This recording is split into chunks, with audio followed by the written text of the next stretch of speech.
Welcome back everyone to another video. This one's going to be a little bit more of a laid back review.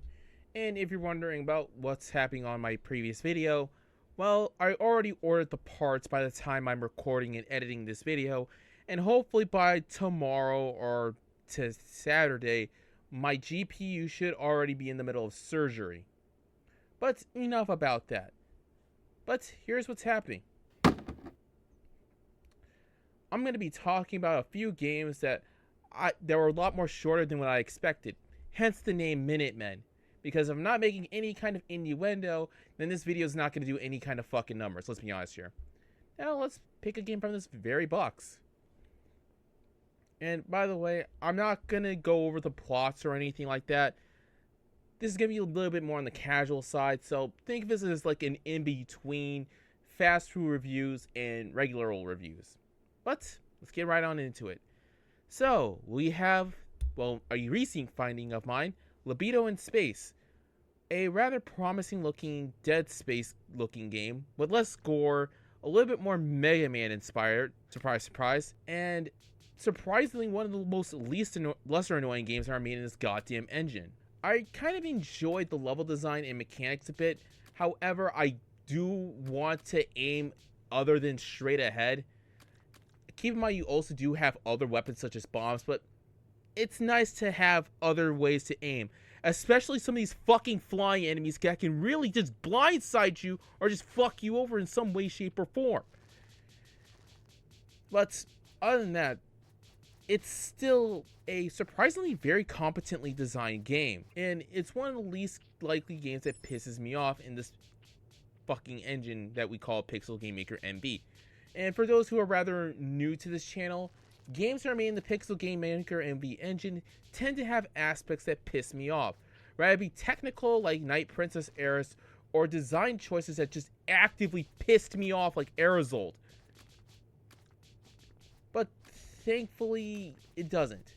Speaking of pissing me off with shitty design choices, we have our next game, Help Me Sir Brave Knight. Let's start off what I liked about it. I like the fact that the levels are relatively small, like Super Meat Boy, so when I fuck up, I can be back to where I was because of how small the level is. I like the CGs and character designs and customization. Okay, let's talk about how much I really don't like certain aspects of this game.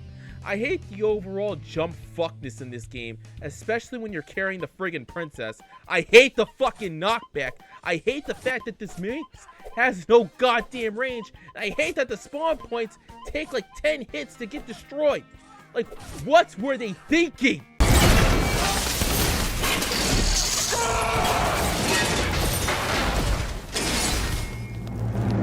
I swear, if it wasn't for the fact that we're so small, I would have immediately lost my shit.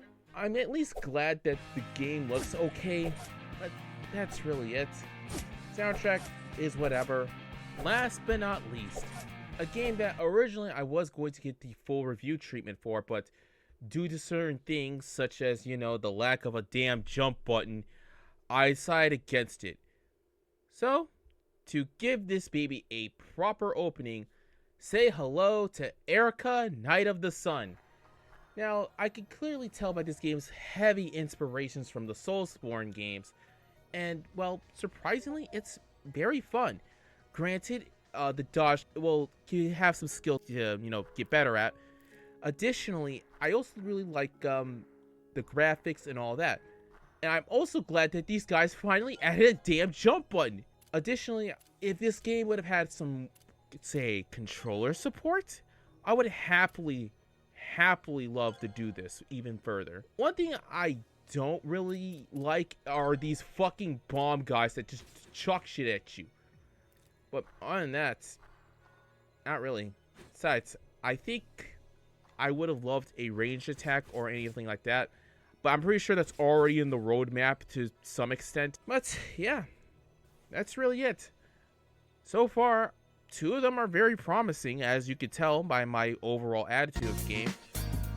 The two promising ones, of course, have great atmosphere and surprisingly good mechanics. and the other one can just go eat a dick. But until then, everyone, this is MR.OverLord. Good night and good luck, and I hope this, review series can be a little more prosperous. Until then, everyone, good night and good luck. If you enjoy this video, please leave a like, comment, subscribe, and hit the bell for new uploads and community posts. Make sure to follow Overlord on X, Blue Sky, and Pixiv to see his artwork and whereabouts. If you wish to support the channel financially, you can buy Overlord coffee at Ko-Fi or buy some merch at the newly incarnated City Wave Plaza and go on Neo Shima for his design.